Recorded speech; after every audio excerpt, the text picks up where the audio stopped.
It was just a trip, one more stamp in the passport. A family reunion, a business conference, a university semester. But instead of open arms, travelers were welcomed by a wall of doubt. "Please come with us for additional questioning," echoed the voice, flat, rehearsed, final.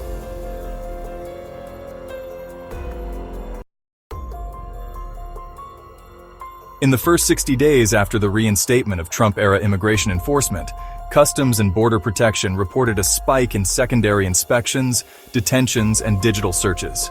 Hundreds of travelers, many holding valid visas, travel authorizations, or even green cards have been pulled aside, not for what they've done, but for what they might represent.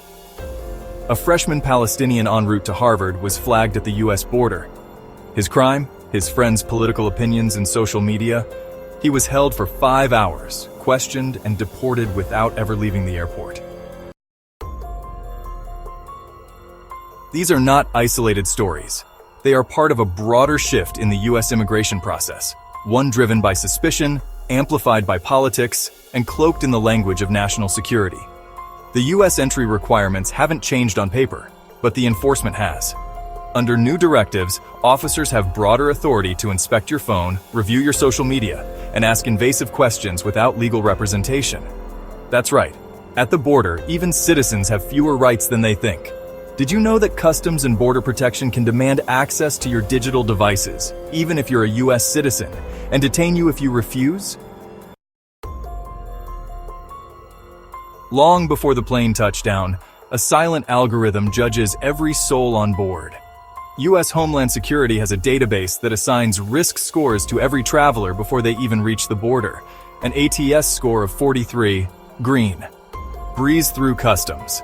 An ATS score of 92, red. Questioned, devices seized. Flagged, not for crimes, but for data points that exceeds the threshold.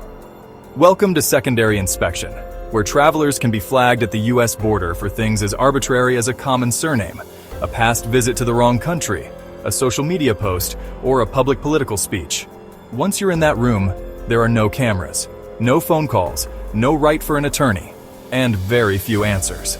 A French astrophysicist arrived in Houston to present his black hole research. Immigration officers searched his phone and found messages in which he expressed criticism of the Trump science policies. Deemed hostile, he was detained, his laptop seized, and was deported to Paris. According to internal memos leaked earlier this year, certain nationalities are now being auto-flagged for secondary screening, regardless of visa status. If your name appears on the wrong watch list, even by mistake, your vacation might end before it even begins. Seasoned German thru-hiker and trek blogger on a B2 tourist visa found herself detained, interrogated, and accused of intending to work illegally in the U.S., despite having broken no laws and holding the same valid B2 visa under which she previously hiked. She was detained, interrogated, and deported back to Germany, and handed a 5-year ban on re-entering the United States. And it's not just foreigners.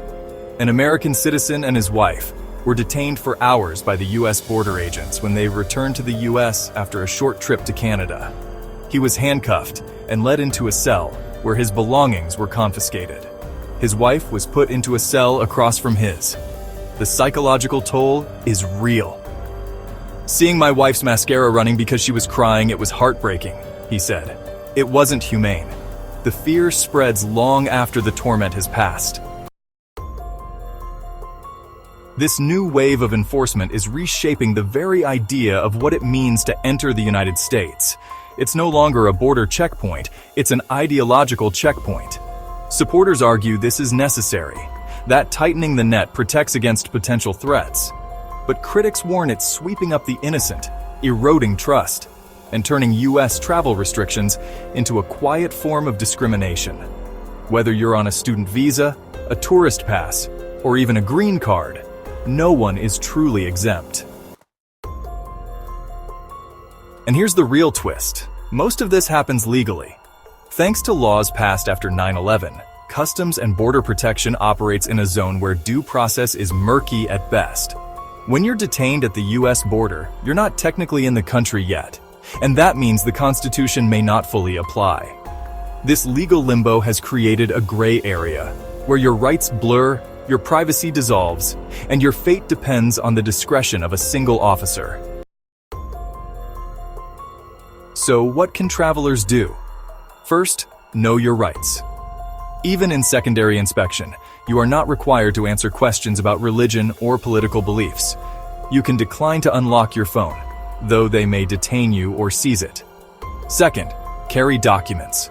Keep copies of your birth certificate, government-issued ID, marriage certificate, travel itinerary, return or onward ticket. Be ready to explain your purpose of travel clearly and calmly. And if you're a citizen, demand to speak to a supervisor if something feels wrong.